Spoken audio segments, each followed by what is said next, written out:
Hello there. Welcome to the Saroy channel, wherever you are in the world. And I want to send each and every one of you loads and loads of love. And I truly hope that you are doing amazingly well. And we've got a very, very interesting story tonight that is really going to pull at the heartstrings, I think. And you're really going to enjoy it. But I just want to send everybody lots of love. And don't forget to get that lovely hot cup of cocoa or tea, because I've got a fabulous story for you. And if you haven't subscribed to the channel, please do so. Click the notification bell and the thumbs up, and let's get started. Dear Sarah and all your lovely listeners, my name is Annabella, and I'm originally from Santa Monica in California, where I was raised by a single mother in a very mediocre, rather shabby apartment block, where my mother fought tooth and nail to keep a roof over our heads. Life was exceedingly tough, and my mother worked as a waitress at a local restaurant in the evenings in order to raise enough money to provide for our every need. Growing up, my mother had a very tumultuous, turbulent childhood herself, as both her parents were alcoholics, who literally decided to hand her over to social services for adoption when she was about only 8 years old. Her parents soon realised that their daughter would have a better life if she was raised by two parents who could give her the lifestyle and attention that they believed she deserved. My mother remembers drifting from one foster home to another and being exposed to a series of so much abuse, many of it sexual by nature. It would seem that the very people entrusted to be the guardians of her care had all but taken advantage of her vulnerability and youthful naivety and exploited it with their insidious evil agendas. There were times when my mother was placed in the care of more congenial people, but sometimes the discrimination and favouritism between her and the original siblings was so blatantly obvious that she began to feel like she never ever belonged and was uncherished in every way. She was often aware that the only reason that she was being taken care of was more for monetary gain rather than for care or love. One day I remember my mother telling me that if anything was to ever happen to her, that I must promise her that under no circumstances should the authorities ever find me. I don't want you to end up in the claws of the ineffectual foster system, she would tell me. Although there are good people out there, sadly the system doesn't shelter, fortify or protect you from the very individuals that may foster you for more nefarious, iniquitous motives. I don't want you to end up emotionally damaged or traumatized, my mother would say.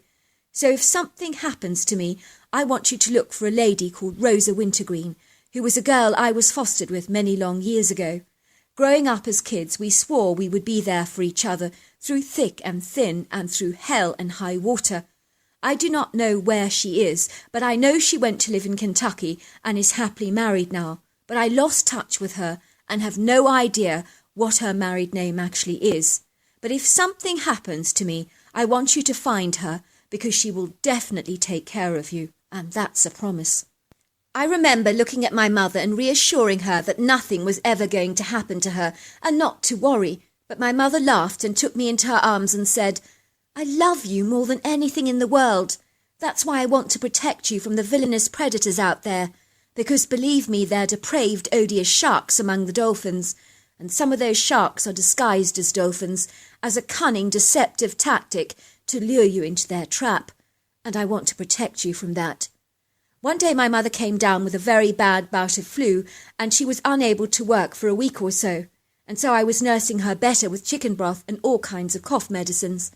My mother told me that she was actually getting better, but the next day when I came into her bedroom with a glass of orange juice and some sliced buttered toast, I immediately sensed something was very wrong.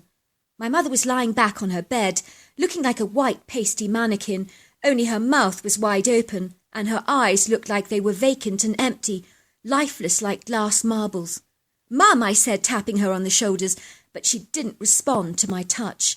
I started to shake my mother violently as hard as I could, but she lay limp and lifeless in my arms, and was as cold as ice to the touch. "Mum," I said, shaking her again, only to get the same reaction.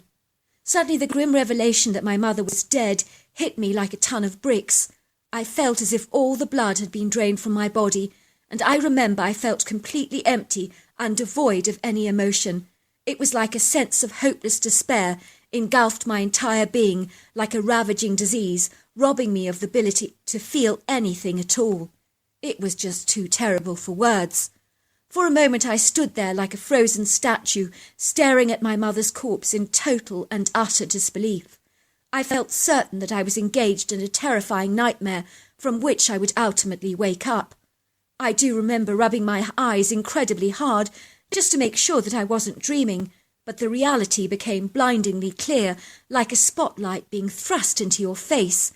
My mother was indeed dead, and I started to shake and convulse like someone having a seizure. I remember it was like the floodgates opened and the rain pelted down my face in heavy, thunderous showers. I began to sob and sob and sob until I could literally cry no more because I was like a dry vessel. I held my mother's corpse in my arms for many long hours, telling her how much I loved her and what she meant to me.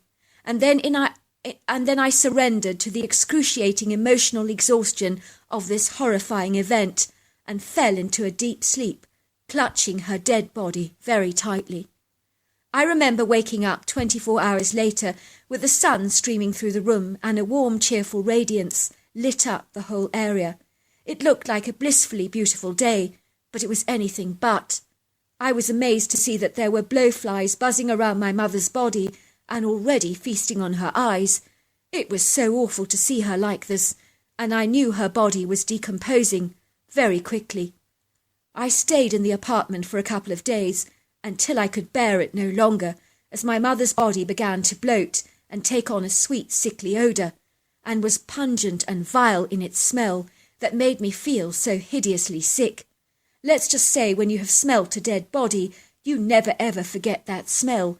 It stays with you like a recorded memory that you can just never shift. I knew I needed to get out of the apartment because there was no money to pay for the rent, and my mother's body needed to be moved before the apartment block stunk to high heaven. I said my final goodbyes to my mother. I knew that I would have to call the authorities later, but not while I was in the apartment, because I would be immediately whisked into foster care, and that could never happen. I had one mission now, and that was to find Rosa Wintergreen in Kentucky. I gathered a few belongings together in a backpack, which included a flashlight, some clothes, and a sleeping bag, along with about $20, and that was all that I had in the world. I was well and truly homeless, and because I was so emotionally distraught, I didn't really care about anything anymore, which I believed helped me to cope and subsequently adapt to the shock of ultimately being homeless. Many people have asked me since the ordeal, what was the first day being homeless like? I have one answer alone, and that was that I was emotionally too numb to even remember. Once I'd left my home, I informed the authorities anonymously about my mother's deceased body and left them to deal with her remains. I knew that I would never be able to attend her burial because that would expose me to social services, and that just couldn't happen. Fast forward several days, and I'd literally been sleeping rough on Venice Beach. I was amazed to discover how many perfectly decent human beings like myself were so down on their luck and had subsequently been made homeless. It seemed so dreadfully unfair. One man had once been a millionaire, and through a series of fortuitous random events that he could never have predicted, had subsequently ended up losing absolutely everything. At one time he had owned 2 homes and a boat, and literally lost it all. So it can happen to pretty much anyone. At only 14 years of age, some of the older homeless people kept a close watch over me, and I was warned to sleep over my shoes because they would be stolen from me when I slept. How crazy is that? Some of the homeless people had been in and out of shelters and low-income housing for years on end, invariably always ended up back on the streets. And there were those that were literally homeless because they wanted to spend every last penny on drugs, such as meth and heroin, without forking out any rent, while others chose to indulge in drugs to help them overcome the stress of actually being homeless. Their attitude was if they were down on their luck anyway, they might as well be as high as a kite. Some believed the meth helped them to keep awake at night so that they could guard all their stuff from potential thieves who might steal things while they were fast asleep.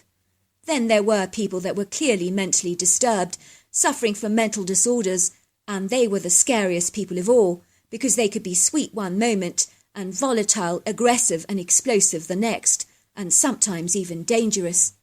I also met youngsters like myself who'd run away from foster homes with stories that sounded remarkably like my mother's harrowing account. I knew then that I would rather be homeless than exposed to the potential abuse of a foster home. Not that all foster homes are like that, of course. I was warned by a very kindly man to sleep at close proximity to him during the night so he could keep an eye on me, because women had been exposed to very serious dangers sleeping homeless, from being beaten up and sexually assaulted. I began to realise how hugely challenging it was to be homeless and how vulnerable I actually was. During the day I developed a fabulous technique in hiding all my belongings away, as I didn't want to carry out anything around with me during the day, like those homeless people do with their shopping trolleys. Those ones are very sad indeed. I was to discover a dark blanket in a dumpster dive with some of the homeless people, and believe me, dumpster diving is the most disgusting, revolting thing to have to do.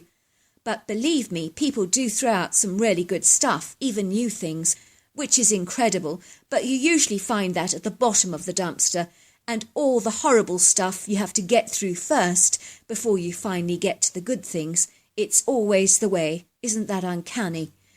I would cover up my worldly possessions with this brown blanket and leave them up in the branches of a tree, and it was almost impossible to see that it was even there, because the brown of the blanket perfectly camouflaged all my possessions, which meant I was free to do as I pleased without being lumbered with my stuff during the day.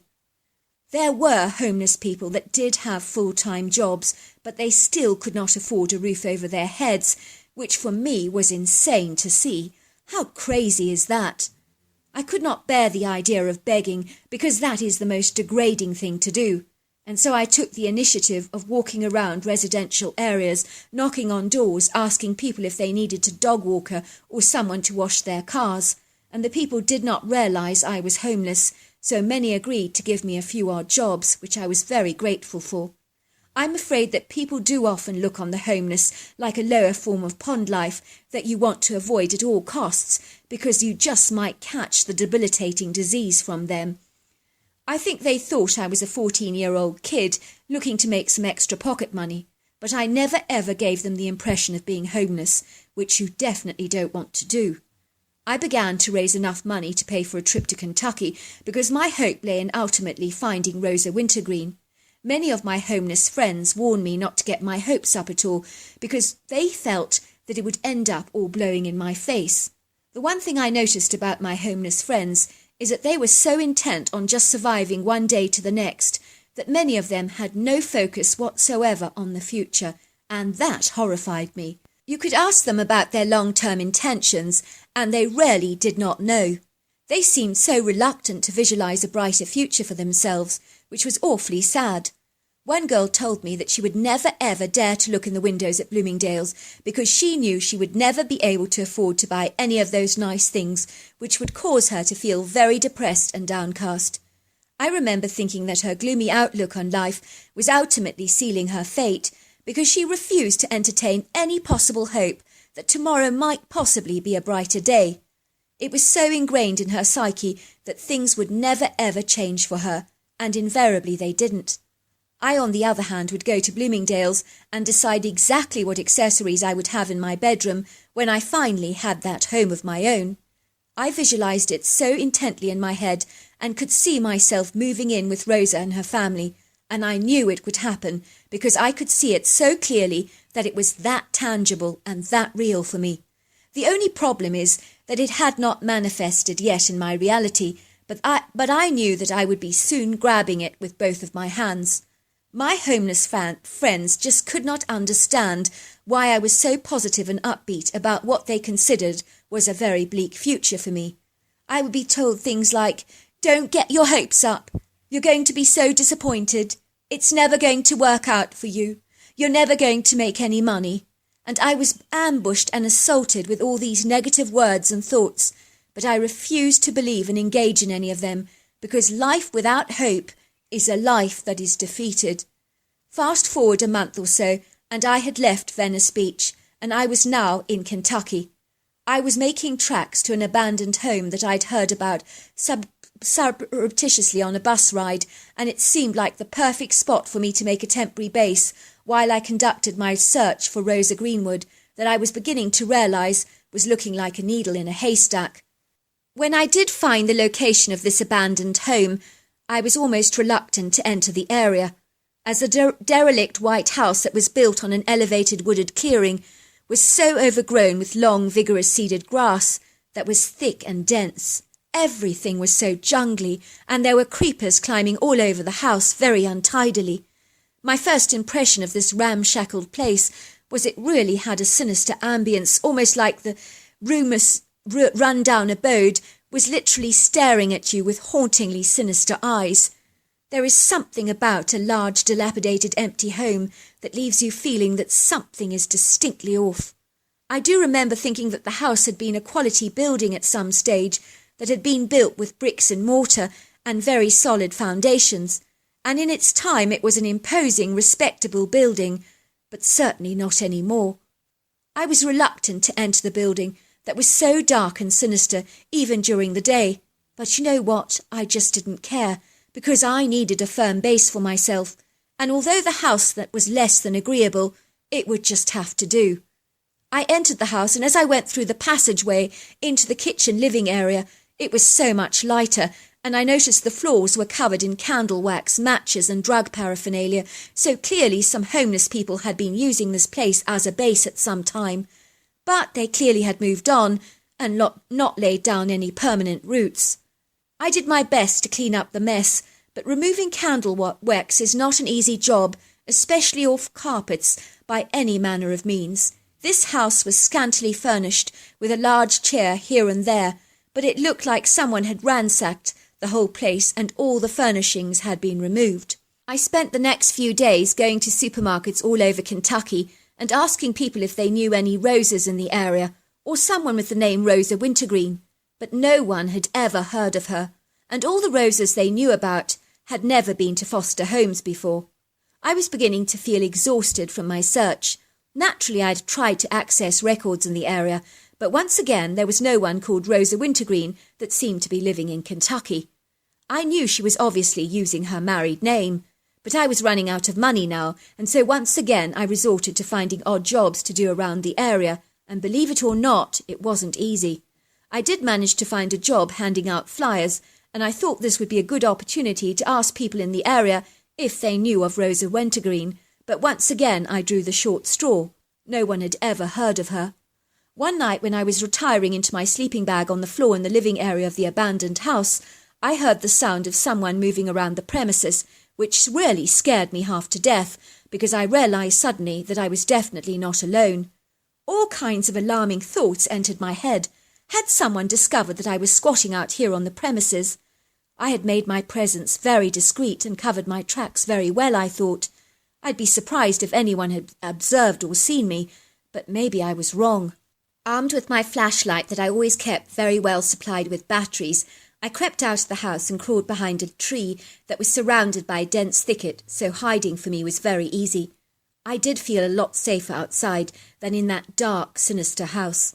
I switched my light off because it was a bright night, and the white light of the full moon illuminated the whole area. It was amazing how terribly menacing, foreboding and sinister this dingy house looked in the darkness of this night.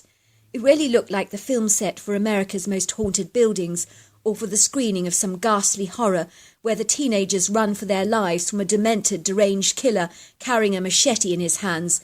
It had that kind of creepy ambience about it, if you know what I mean.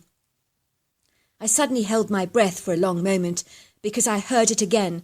Footsteps were walking past me, but these feet, although clearly bipedal, were very thunderous in their sound, much like the feeling of a very weighty animal walking past you, like an elephant trapeding around in the brush. I peered wearily through the undergrowth to see this enormous creature standing yards away from me. And when I say yards, I mean yards. I could almost have reached out to touch him, because that is how close he was to me. The only way I can describe him to you is he looked like a human blown up to a 10-foot-tall, 1,000-pound giant, with very obvious ape-like influences.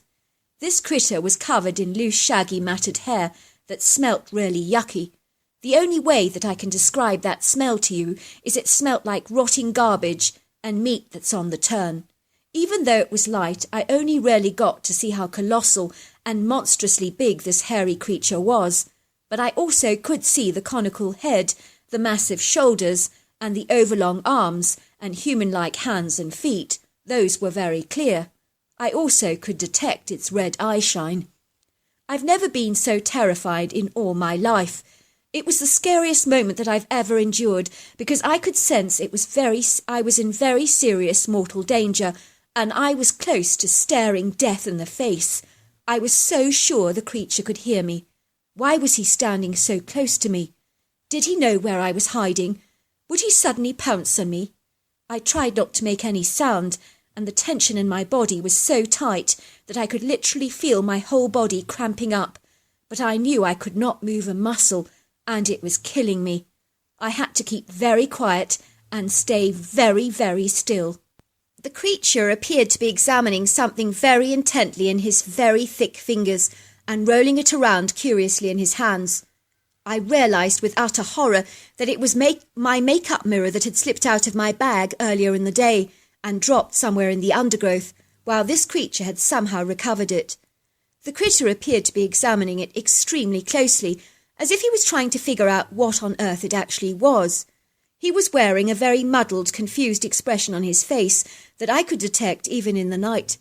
Suddenly he caught a glimpse of his own reflection in the mirror and was so shocked he almost dropped the mirror because he got such a fright, because he could see his face reflected back at him, but I don't think he realised it actually was him.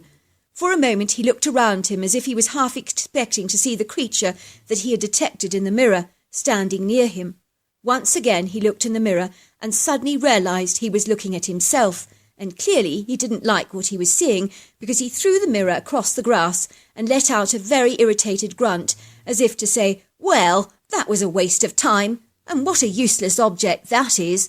I can say for sure that vanity was not one of his strong points. Suddenly I could see 2 pairs of red eyeshine at about 8 feet off the ground, looking towards the giant creature, and I realised with horror that there must be others just like him around. This revelation caused me to virtually freak, but I tried to compose myself because I didn't want to draw attention to myself. But I want to tell you this, I was living on borrowed time, I felt sure of that. However, to my relief, they appeared to be chattering to him in a strange monkey language, and then I saw him walking towards the other critters, and then they suddenly bolted off into the dark night, sounding like a herd of elephants, as they thundered away. I can honestly say to you that I was overwhelmed with huge relief. As I got up, I staggered to my feet, and my body was so cramped over that it took a while to get my circulation back. I remember wondering if this creature could be the reason that the previous squatters and even owner vacated the property. I could never be sure, but one thing I was certain of was that I was never going to stay here, not for a single other night, because this creature terrified the living daylights out of me. For a long time I would wonder what the heck I saw that night. The very next day I was walking past an enchanting-looking farmhouse in the area, going to the bus stop with my backpack on my back, when I found myself talking to a kindly woman who was feeding her chickens in the backyard. She ran over to where I was and inquired after me. She was very friendly and looked at my backpack curiously. "Where are you going?" she asked me. "Oh, to the bus stop," I said. "Do you mind me asking why a young girl like you is out here on her own? Are you running away from home?" she inquired. "I don't have a home," I said, tears welling up in my eyes, and I wiped them away quickly, desperately trying to conceal them from her, but she had seen them. The woman looked at me very sympathetically. "I ran away from home once when I was a little girl, and my dad was beating up my mother at the time. I do understand, you know. I've been there myself, and it's not a pretty place to be." "You're not going to tell the authorities on me, are you?" I asked, looking at her in absolute horror. "Now, why would I do a thing like that?" she asked me. Before I knew it, I was telling this delightful woman all about my life and how I was looking for Rosa Wintergreen and had had absolutely no luck in tracing her.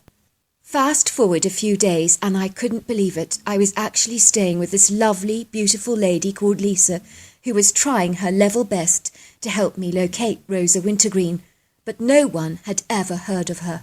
It was almost as if she had never actually existed. It really was a rather extraordinary mystery. Could my mother have got the name wrong? Well, it was likely, I thought. One day Lisa hit me with the most wonderful bombshell, if you can call it that. She asked me if I would consider staying with her indefinitely, and I was utterly thrilled to pieces, because I had warmed to Lisa so much, and I could envisage a life with her. So I immediately said yes. After that, I never ever looked back, because she became the most extraordinary, loving and amazing mother to me. She would describe me as the stray cat that landed on her doorstep looking for a loving home. She would say that the thing about stray cats is that they have an incredible way of getting under your skin, and sooner or later you cannot even imagine or envisage your life without them, because you love them so very much. Lisa had 2 adult sons who had subsequently left home, so she lived on her pig farm with her husband Huck, and they ended up taking care of me and adopting me as their own daughter. Lisa once told me that she'd actually prayed to God for a daughter, and so when it never transpired, she was bitterly disappointed and aggrieved. But then it seemed that God had other ideas and had answered her prayer later on in her life, which really delighted Lisa. It was not long that I was in Bloomingdale's buying all the things that I'd visualised for my bedroom with Lisa, and we ended up living a very happy idyllic life in the countryside, where I only spent 4 months of that life homeless. I was able to discover that there was actually a woman called Rosa Greenwin, not Wintergreen, and when I met her, I realised she was indeed my mother's long-lost friend, and it was emotional to meet her and share in all the memories that she had of my mother. By this time I was so happy living with Lisa and Huck, I literally could not conceive of leaving her, because we were now family. So life really does have a funny way of actually working out. It was only in later years that I discovered that the mystical creature I had encountered that night was in fact a Bigfoot. But it is a strange way that the serendipitous events that followed led me to actually meet Lisa. So perhaps the Bigfoot played a part in that. One thing I'd like to say to all your listeners is to never ever give up. Always believe and visualize what you want your future to be, because believe me, the universe, or God if you like, will bring you that outcome, but you have to believe it first. I want to say that even when the worst comes to the worst, and supposing you were to find yourself homeless, because it does happen to some people, I want to say that the human spirit is literally built to survive, and we're all incredible fighters, with more inner strength than we give ourselves credit for. On the streets it was not as horrendous as one might imagine. It's not pleasant by any strength of the imagination, but it did make me realise that even if you were to hit rock bottom, that is not the most terrible place to be. And when you're at the bottom, the only way is actually up.